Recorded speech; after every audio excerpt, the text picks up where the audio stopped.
Hello guys, welcome back my YouTube channel Jat study centre. तो आज बात करेंगे अबाउट इंग्लिश ग्रामर। तो आप इंग्लिश ग्रामर शून्य से लेकर शिखर तक इस चैनल पर पढ़ेंगे। तो शुरुआत करते हैं जय माँ सरस्वती का नाम लेकर। तो आओ इंग्लिश सीखें शुरू से बाय टाइगर बॉय। जी हाँ, मेरा नाम टाइगर बॉय है। तो आज बात करेंगे शून्य से लेकर। शून्य आता है पहला लेटर। इसकी खोज किसने की थी? आर्यभट्ट ने की थी। और अंग्रेजी वर्णमाला की शुरुआत होती है ABCD और XYZ से। ABCD XYZ हम इन्हें क्या बोलते हैं? इन्हें बोलते हैं अल्फ़ाबेट। अल्फ़ाबेट क्या होती है? अल्फ़ाबेट होती है वर्णमाला। अल्फ़ाबेट होती है वर्णमाला। तो वर्णमाला की परिभाषा क्या है? The collection of all the letters in any language is called alphabet.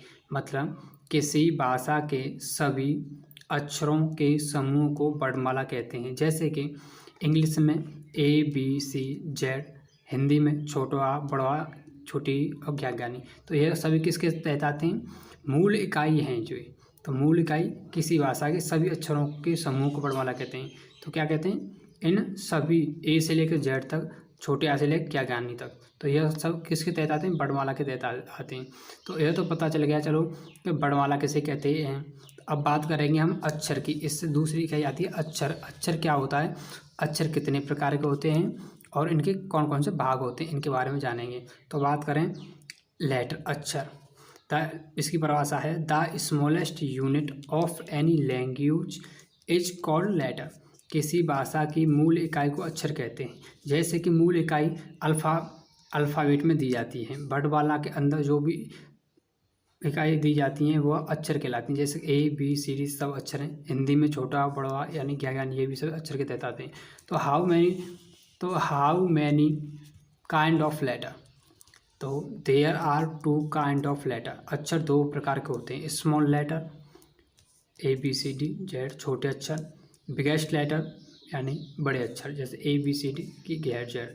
There are 2 part of letter. अक्षर के 2 भाग होते हैं, एक वोवेल स्वर और दूसरा कॉन्सोनेंट व्यंजन। तो आगे देखते हैं वोवेल स्वर। इसकी परिभाषा है a letter which can be spoken freely without the help others letter is called vowel. वह अक्षर जिसे किसी दूसरे के सहयोग बिना बोला जा सके, यानी कि ऐसा अक्षर जिसे किसी दूसरे के सहयोग बिना बोला जा सके। एग्जाम्पल आप बताओगे मुझे, यह कमेंट में बताना पड़ेगा। ऐसा कौन सा अक्षर है जिसे दूसरे के सहयोग बिना बोला जा सकता है?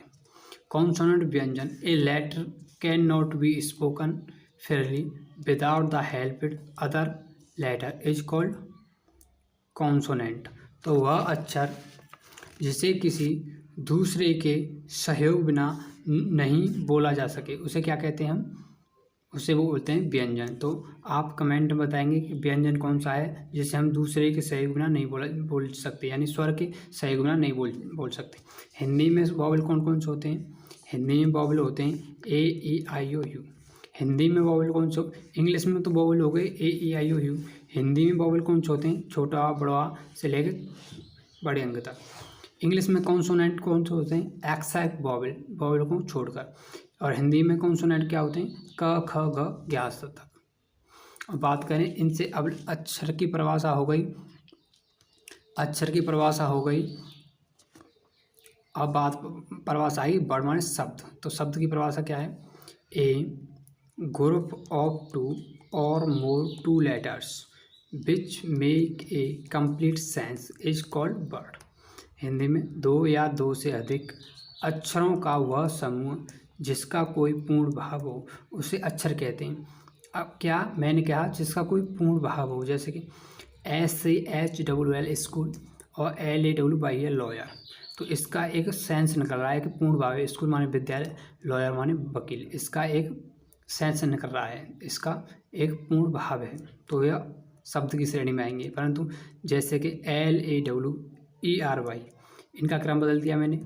स्कूल HLWC स्कूल, इसका भी क्रम बदल दिया। तो इसका क्रम बदलते ही यह किसी भी, इसका कोई पूर्ण भाव नहीं है, तो इसे यह शब्द की श्रेणी में नहीं आएंगे। तो यह शब्द नहीं है, शब्द नहीं है और यह शब्द हैं।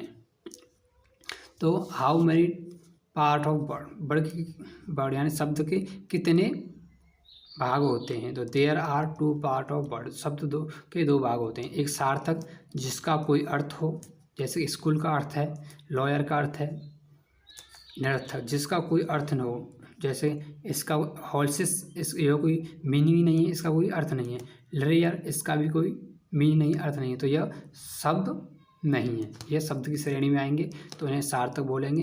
निरर्थक हैं तो इसे निरर्थक शब्द बोलेंगे। तो अब बात करेंगे आगे, बात करेंगे हम सेंटेंस यानी वाक्य की। तो वाक्य की परिभाषा क्या है?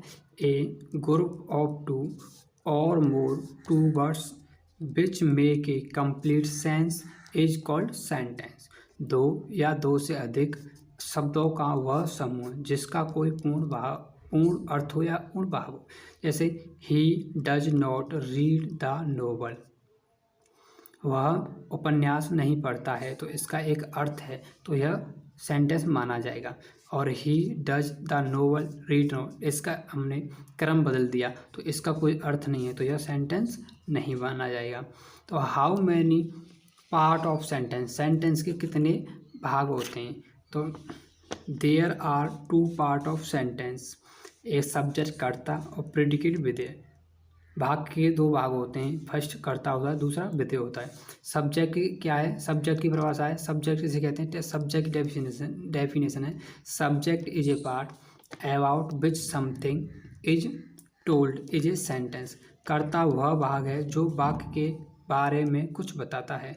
Sunil is reading A novel, तो इज रीडिंग ए नोवेल एक उपन्यास पढ़ रहा है। कौन पढ़ रहा है? सुनील पढ़ रहा है। इज रीडिंग ए नोवेल, यह किसके बारे में बता रहा है? सुनील के बारे में बता रहा है। सुनील यहाँ क्या है? सब्जेक्ट है।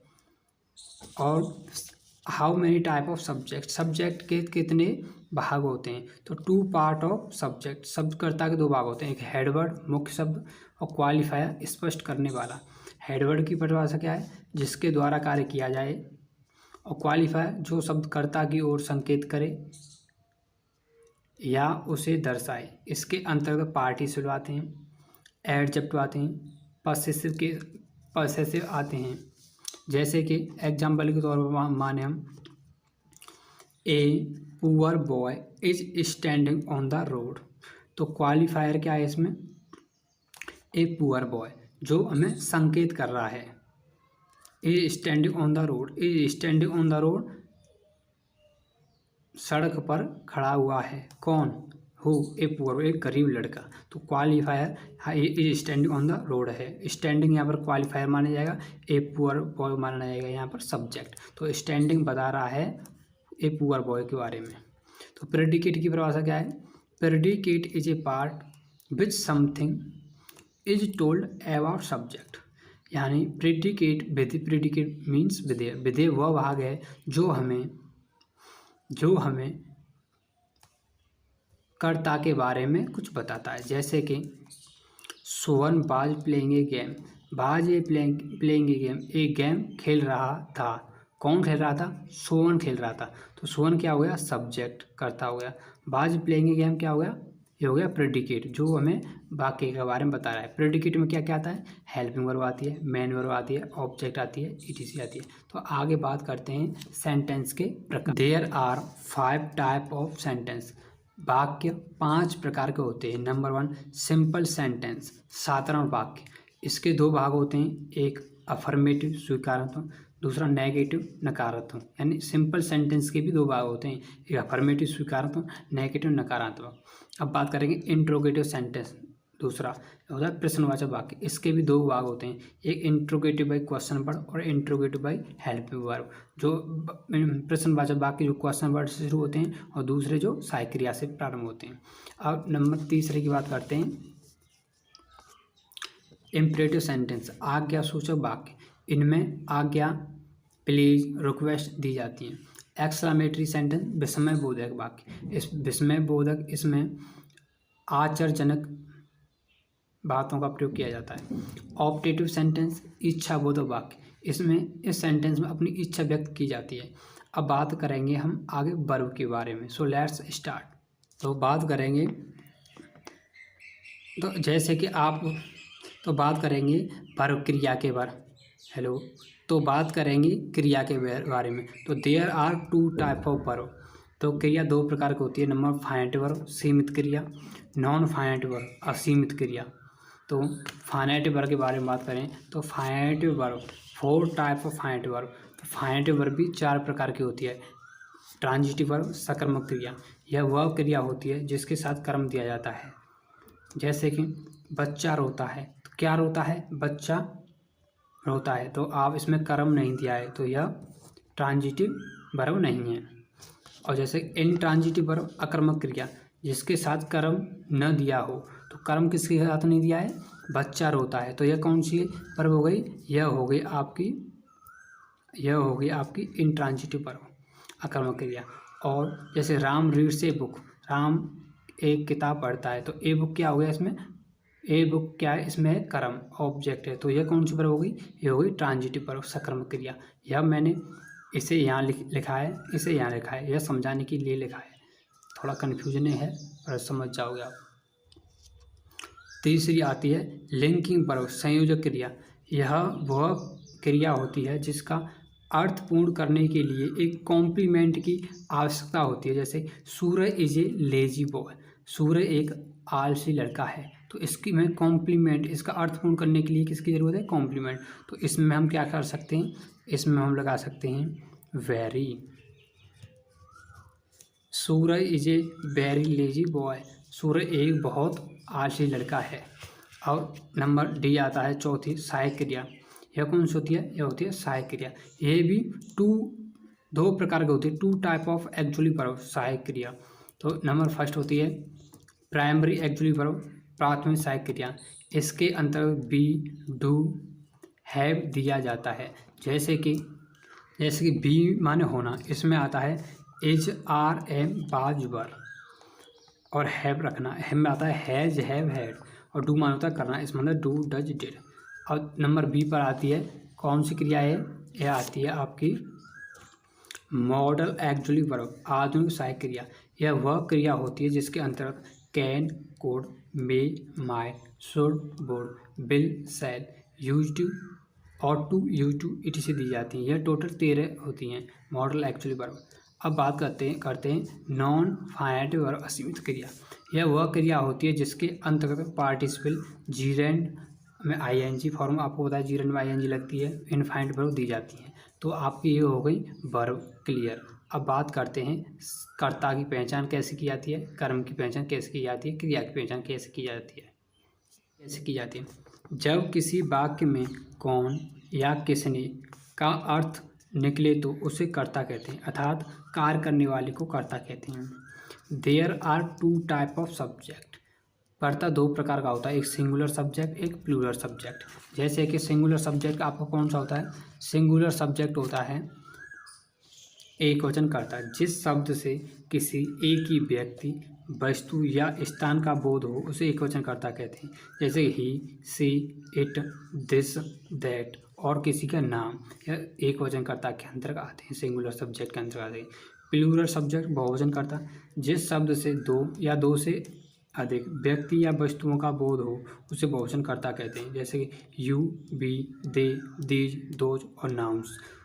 इसमें प्लूरल सब्जेक्ट तहत आते हैं। नाउन्स का यहाँ पर मतलब है जैसे कि बॉय हुआ है, बॉय, तो बॉयज़ करते हैं ना, इसमें एस लगाते हैं ना, तो इसमें बॉयज़ हैं बहुत सारे लड़के, तो इसमें नाउन का मतलब है, नाउन में एस, तो प्लूरल सब्जेक्ट के तहत आते हैं। अब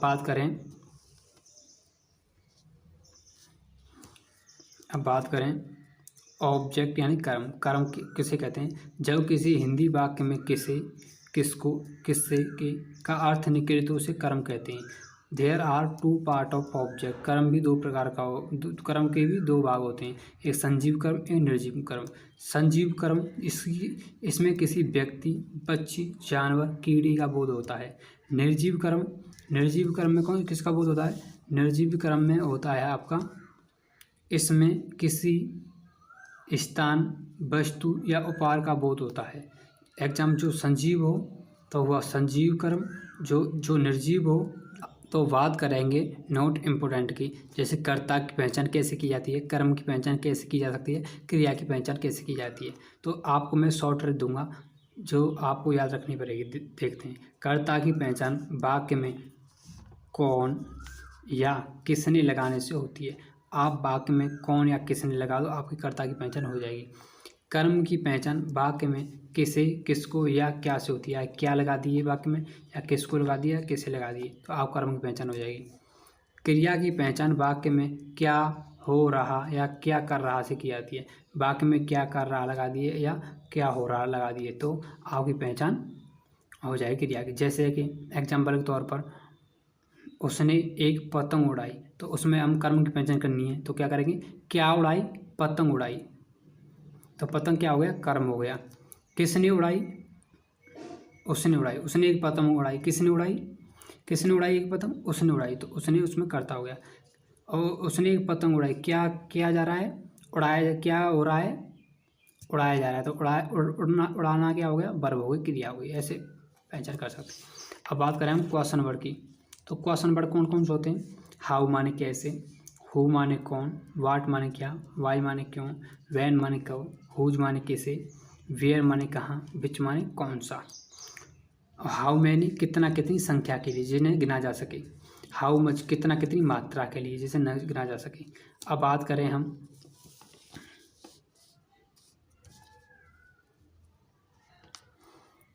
तो बात करें कर्ता कारक, कर्म कारक, संबंध कारक। आपको आई कहाँ लगानी है, मी कहाँ लगानी है, माई कहाँ लगानी है। तो आई मानो I, me, my, he, him, his, she, her, they, them, their, it, its, you, your, we, us, our. कर्ता कारक में ये होते हैं, कर्म कारक में ऐसे आते हैं, संबंध कारक में ये आते हैं। तो इनकी अर्थ क्या होते हैं। आई माने मैं या मुझे, मी माने मुझे, मुझको, मुझसे, माई माने मेरा, मेरी, अपना, अपनी, ही माने वह, हिम माने उसे, उसको, उससे, हिज माने उसका, उसके, सी माने वह, हर माने उसका, उसकी, उसका, उसकी, स्त्रीलिंग के लिए ये सेम है। दे केवल ही आएगा, पुरुष के लिए ही आएगा, सी आएगा स्त्रीलिंग के लिए। दे माने वे, देम माने उन्हें, उसको, देयर माने उनका, उनकी, इट माने यह या इसने, इट माने इसे, इसको, इट्स माने इसका, इसकी, यू माने तुम, यू माने तुम्हें या तुमको, योर माने तुम्हारा, तुम्हारी, बी माने हम या हमने, अस माने हमें, हमको, आवर माने हमारा या हमारी।